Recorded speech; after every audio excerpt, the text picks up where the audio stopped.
ಓಂ ಶ್ರೀ ಗುರುಭ್ಯೋ ನಮಃ. ಫ್ರೆಂಡ್ಸ್, ಎಲ್ಲರಿಗೂ ನಮಸ್ಕಾರ. ಪ್ರೀತಿಯ ವೃಷಭ ರಾಶಿಯ ಆತ್ಮೀಯ ಬಂಧುಗಳೇ, ವೃಷಭ ರಾಶಿಯ ಅತ್ಯಂತ ಆಕರ್ಷಕ ಹಾಗೂ ಸೌಭಾಗ್ಯವನ್ನು ನೀಡುವ ನಕ್ಷತ್ರಗಳಲ್ಲಿ ಪ್ರಮುಖವಾದದ್ದು ರೋಹಿಣಿ ನಕ್ಷತ್ರ. ವೈದಿಕ ಜ್ಯೋತಿಷ್ಯ ಶಾಸ್ತ್ರದ ಪ್ರಕಾರ ರೋಹಿಣಿ ಅಂದರೆ ಬೆಳವಣಿಗೆ, ಸಮೃದ್ಧಿ, ಸೌಂದರ್ಯ ಮತ್ತು ಸೃಷ್ಟಿಯ ಸಂಕೇತ ಅಂತ ಅರ್ಥ ಕೊಡುತ್ತೆ. ಈ ನಕ್ಷತ್ರದಲ್ಲಿ ಜನಿಸಿದ ವ್ಯಕ್ತಿಗಳು ಸಹಜವಾಗಿಯೇ ಆಕರ್ಷಕ ವ್ಯಕ್ತಿತ್ವವನ್ನು ಹೊಂದಿದ್ದು, ಅವರು ಎಲ್ಲಿಗೆ ಹೋದರೂ ತಮ್ಮ ಸಾನ್ನಿಧ್ಯದಿಂದಲೇ ಜನರ ಗಮನ ಸೆಳೆಯುವ ವಿಶೇಷ ಶಕ್ತಿಯನ್ನು ಹೊಂದಿರ್ತಾರೆ. ವೃಷಭ ರಾಶಿಯು ಭೂತತ್ವದ ರಾಶಿಯಾಗಿದ್ದು, ಇದರ ಅಧಿಪತಿ ಸೌಂದರ್ಯ, ಪ್ರೀತಿ, ಕಲೆ ಮತ್ತು ಐಶ್ವರ್ಯದ ಕಾರಕನಾದ ಶುಕ್ರ ಗ್ರಹ ಆಗಿದ್ದರೆ, ರೋಹಿಣಿ ನಕ್ಷತ್ರದ ಅಧಿಪತಿ ಮನಸ್ಸು, ಭಾವನೆ ಮತ್ತು ಕಲ್ಪನೆಯ ಕಾರಕನಾದ ಚಂದ್ರ ಆಗಿರೋದ್ರಿಂದ ಇವರ ಜೀವನದಲ್ಲಿ ಶುಕ್ರನ ವೈಭವ ಮತ್ತು ಚಂದ್ರನ ಮೃದುತ್ವದ ಅದ್ಭುತ ಸಂಯೋಜನೆಯನ್ನು ಕಾಣಬಹುದು. ಈ ನಕ್ಷತ್ರದ ಅಧಿದೇವತೆ ಸೃಷ್ಟಿಕರ್ತನಾದ ಬ್ರಹ್ಮದೇವ ಆಗಿರೋದ್ರಿಂದ ಇವರಲ್ಲಿ ಹೊಸದನ್ನು ಸೃಷ್ಟಿಸುವ ಸಾಮರ್ಥ್ಯ, ಕಲಾತ್ಮಕ ಪ್ರತಿಭೆ ಹಾಗೂ ಜೀವನವನ್ನು ಸುಂದರವಾಗಿ ರೂಪಿಸಿಕೊಳ್ಳುವ ಆಸೆ ಸಹಜವಾಗಿಯೇ ಇರುತ್ತೆ. ರೋಹಿಣಿ ನಕ್ಷತ್ರದವರು ಸಾಮಾನ್ಯವಾಗಿ ಮಧುರವಾದ ಮಾತುಗಳನ್ನು ಹಾಡ್ತಾರೆ ಮತ್ತು ತಮ್ಮ ವರ್ತನೆಯಿಂದ ಇತರರ ಮನಸ್ಸನ್ನು ಗೆಲ್ಲುವ ಗುಣವನ್ನು ಹೊಂದಿರ್ತಾರೆ. ಇವರ ಮುಖದಲ್ಲಿ ಒಂದು ವಿಶಿಷ್ಟವಾದ ಕಾಂತಿ ಹಾಗೂ ಆಕರ್ಷಣೆ ಇರುತ್ತೆ ಮತ್ತು ಇವರ ನಗುವು ಸಹ ಅನೇಕರಿಗೆ ಇಷ್ಟವಾಗಿರುತ್ತೆ. ಇವರು ಜೀವನದಲ್ಲಿ ಸೌಕರ್ಯ, ಶಾಂತಿ ಮತ್ತು ಸುಖವನ್ನು ಬಹಳ ಇಷ್ಟಪಡ್ತಾರೆ, ಪ್ರೀತಿ ಮಾಡ್ತಾರೆ ಹಾಗೂ ತಮ್ಮ ಕುಟುಂಬದವರಿಗಾಗಿ ಕಷ್ಟಪಟ್ಟು ದುಡಿಯೋದಕ್ಕೆ ಸದಾ ಸಿದ್ಧರಾಗಿರ್ತಾರೆ. ಇವರ ಹೃದಯ ತುಂಬ ಮೃದುವಾಗಿದ್ದು, ಇತರರ ನೋವನ್ನು ಕಂಡ್ರೆ ಸಹಾನುಭೂತಿ ತೋರುವ ಗುಣ ಇವರಲ್ಲಿ ಹೆಚ್ಚಾಗಿ ಕಂಡುಬರುತ್ತೆ.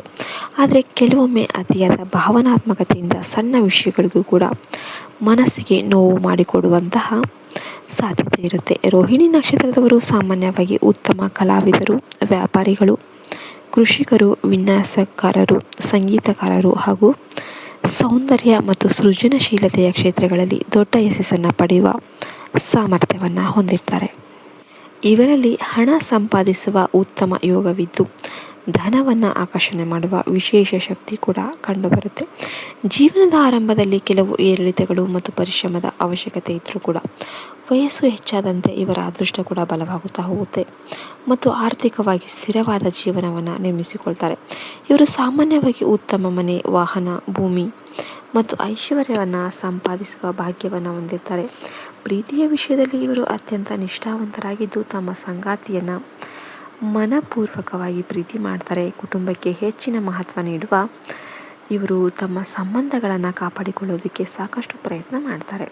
ಆದರೆ ಕೆಲವೊಮ್ಮೆ ಅತಿಯಾದ ಸ್ವಾಮಿತ್ವದ ಭಾವನೆ ಅಥವಾ ಹಠದ ಸ್ವಭಾವ ಸಂಬಂಧಗಳಲ್ಲಿ ಸಣ್ಣ ಪುಟ್ಟ ಸಮಸ್ಯೆಗಳನ್ನು ಉಂಟು ಮಾಡಬಹುದು. ಆದ್ದರಿಂದ ಸಹನೆ ಮತ್ತು ಪರಸ್ಪರ ಅರ್ಥ ಮಾಡಿಕೊಳ್ಳುವ ಗುಣವನ್ನು ಬೆಳೆಸಿಕೊಳ್ಳೋದು ಇವರಿಗೆ ಬಹಳ ಮುಖ್ಯವಾಗಿರುತ್ತೆ. ರೋಹಿಣಿ ನಕ್ಷತ್ರದವರ ಅತ್ಯಂತ ದೊಡ್ಡ ಶಕ್ತಿ ಅಂದರೆ ಅವರ ಸೃಜನಶೀಲತೆ, ಆಕರ್ಷಕ ವ್ಯಕ್ತಿತ್ವ ಮತ್ತು ದೃಢ ಪರಿಶ್ರಮ. ಇವರು ಒಮ್ಮೆ ಯಾವುದಾದ್ರೂ ಗುರಿಯನ್ನು ನಿಗದಿಪಡಿಸಿದರೆ ಅದನ್ನು ಸಾಧಿಸುವವರೆಗೂ ಕೂಡ ಹಿಂದೆ ಸರಿಯೋದಿಲ್ಲ. ಇವರ ಜೀವನದಲ್ಲಿ ಯಶಸ್ಸು ನಿಧಾನವಾಗಿ ಬಂದರೂ ಅದು ಶಾಶ್ವತವಾಗಿರುತ್ತೆ.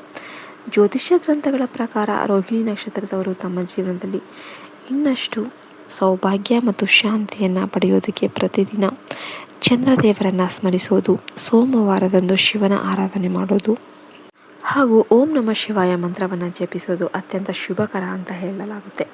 ಜೊತೆಗೆ ತಾಯಿ ತಂದೆಯನ್ನು ಗೌರವಿಸೋದು ಮತ್ತು ಬಡವರಿಗೆ ಅನ್ನದಾನ ಮಾಡೋದು ಇವರ ಭಾಗ್ಯವನ್ನು ಮತ್ತಷ್ಟು ವೃದ್ಧಿಗೊಳಿಸುತ್ತೆ. ಇಂತಹ ದಿವ್ಯ ಗುಣಗಳು, ಸೌಂದರ್ಯ, ಐಶ್ವರ್ಯ ಮತ್ತು ಸಮೃದ್ಧಿಯ ಆಶೀರ್ವಾದವನ್ನು ಹೊಂದಿರುವ ರೋಹಿಣಿ ನಕ್ಷತ್ರದವರು ಜೀವನದಲ್ಲಿ ನಿಧಾನವಾಗಿ ಆದರೆ ಖಚಿತವಾಗಿ ಉನ್ನತಿಯ ಸ್ಥಾನವನ್ನು, ಶಿಖರವನ್ನು ತಲುಪುವ ಜನ್ಮಜಾತ ಸಾಧಕರಾಗಿರ್ತಾರೆ.